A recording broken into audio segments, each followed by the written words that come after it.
Can you fly a fighter jet with differential thrust? If you don't know what differential thrust is, it's basically the principle that you fly an airplane by increasing the thrust on the one side and decreasing it on the other side. That way one wing has more lift because there's more airflow there, and you turn to that side, to the other side.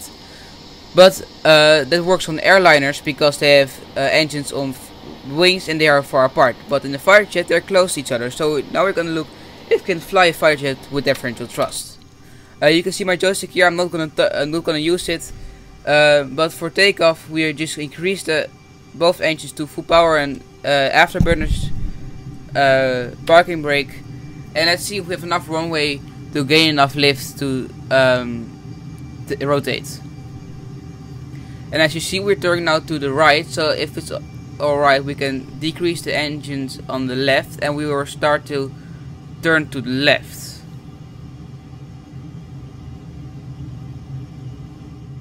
And a long while later you see it's slowly going to the left, but it's very slow, so I don't know how it's gonna work in the air. You see, there's the end of the runway, and yeah, we're still not taking off. We're at 240 knots. Maybe some kind of bump that will help. Yes, alright, we're in the air.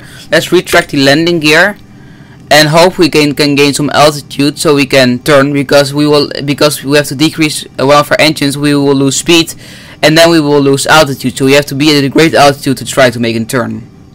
A long while later we are at 11,000 feet, so now let's look if we can turn to the right by decreasing the thrust on the right.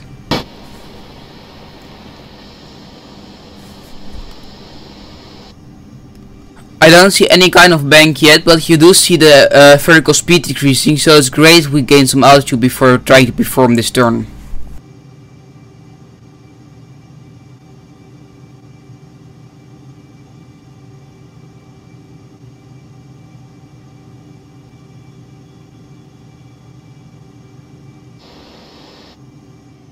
It has been about 5 minutes later and we are still actually increasing altitude. Now we are actually also increasing our vertical speed.